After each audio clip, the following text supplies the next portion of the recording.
हमारा देश कब आजाद हुआ था? वेरी गुड, 15 अगस्त 1947 को। आने वाला है ना 15 अगस्त। क्या मनाएंगे हम? स्वतंत्रता दिवस। क्या मनाएंगे? स्वतंत्रता दिवस। तो मतलब एक ऐसे है छोटा सा जिसमें तुम समझ सको कि स्वतंत्रता दिवस के बारे में हम क्या लिख सकते हैं या जान सकते हैं, बहुत छोटा सा संक्षेप में, ठीक है? तो क्या है? Independence day. क्या है? इंडिपेंडेंस डे मतलब स्वतंत्रता दिवस, ठीक है? क्या बोल रहे हैं? Independence day celebrated on August 15। 15 अगस्त को हम स्वतंत्रता दिवस मनाते हैं। Is a significant national holiday in India, ठीक है? इस दिन क्या होता है? छुट्टी होता है, राष्ट्रीय अवकाश घोषित है। It marks the end of British rule and the beginning of India's journey as a free nation in 1947। पहले भारत क्या था? गुलाम था या परतंत्र था, दूसरे देश के अधीन था। ब्रिटिश शासन करते थे। कौन शासन करते थे? ब्रिटिश। तो भारत को आजादी मिली एक स्वतंत्र देश के रूप में। यह कब आया? 15 अगस्त 1947 को। बहुत लोग इसमें योगदान दिए थे। नाम जानते हो कुछ लोगों का? हाँ, जैसे वेरी गुड, महात्मा गांधी, सुभाष चंद्र बोस, भगत सिंह, जवाहरलाल नेहरू, लाला लाजपत राय, बहुत सारे, ठीक है? ऐसा नहीं है कि एक लोग के प्रयास से हमें स्वतंत्रता मिली। बहुत स्वतंत्रता सेनानियों ने अपने जानों की आहुति दी और हमें क्या किया? आजाद किया। हमारे देश को क्या किया? आजाद किया। Okay. The day is a reminder of the sacrifices made by freedom fighters and the celebration of the country's rich cultural diversity and unity। वही बात कि हम आज के दिन को मतलब स्वतंत्रता दिवस को किस रूप में याद करते हैं?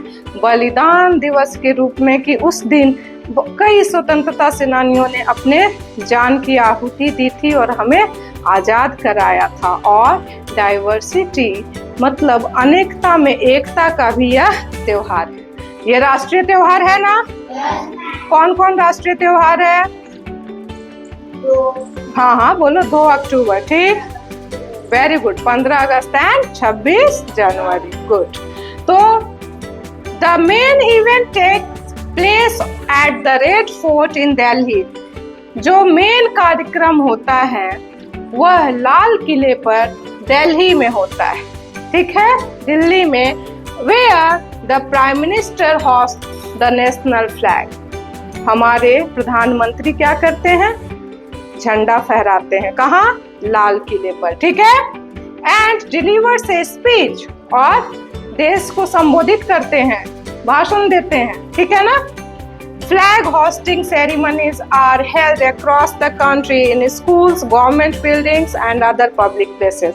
तुम्हारे स्कूल में भी ध्वजारोहण होता है ना, झंडा फहराया जाता है। तो देश के विभिन्न जगहों पर, सरकारी भवन हैं वहाँ, विद्यालयों पर, ठीक है, और अदर पब्लिक प्लेसेस, सार्वजनिक स्थानों पर भी ध्वजारोहण का कार्यक्रम होता है। यह हमारे लिए बहुत खुशी का अवसर होता है कि उस दिन हम क्या पाए थे? आजादी पाए थे, ठीक है? अब आते हैं cultural programs, parades and patriotic events are organized to showcase India's unity in diversity। बहुत से प्रोग्राम तुम लोग भी करते हो ना? देशभक्ति प्रोग्राम होते हैं, सांस्कृतिक कार्यक्रम होते हैं। यह क्या दिखाते हैं? डाइवर्सिटी, अनेकता, इन यूनिटी मतलब अनेकता में एकता को दर्शाते हैं, ठीक है ना? Independence day serves as a reminder of India's rich history and the values of freedom, democracy and equality। Independence Day, स्वतंत्रता दिवस दिखाता है क्या? सेवा को, याद दिलाता है भारत के समृद्ध इतिहास को, मूल्यों को, स्वतंत्रता को, ठीक है, हमारे आजादी को, एंड इक्वालिटी को, हमारे समानता को। इक्वालिटी मतलब समानता, ठीक है? The day also encourages reflection on India's achievements and outgoing challenges। और यह भी दिखाता है कि भारत ने क्या क्या हासिल किया, अचीव किया, ठीक है, और अभी भी वह प्रयासरत है। अभी भी चुनौतियों का सामना करने के लिए हमारा देश या हम सब क्या है, प्रयासरत हैं। किस लिए? कि हमारा देश भी समृद्ध हो, यहाँ के सभी लोग क्या हो, समृद्ध व्यक्तित्व के साथ अपना जीवन निर्वाह करें। ठीक है। The day In essence, Independence Day is not just a celebration of the past. यह हमारा पास्ट मतलब जो बीत गया है उसका सेलिब्रेशन नहीं है, केवल उसी का उत्सव नहीं है, but also a call to action for the future, urging citizens to work towards more prosperous and inclusive India. हमारा यह कर्तव्य है या हम प्रयासरत रहें, यह दिन हमें यह भी दिखाने के लिए है या यह भी बताने के लिए है कि हमें अपने देश को और ज़्यादा समृद्ध करना है, हमें और आगे बढ़ना है। तो इसी बात के साथ हम और आप सब मिलकर क्या प्रण लेंगे कि हमें एक अच्छा नागरिक बनना है। बनोगे ना? तेज बोलो, बनोगे? Very good.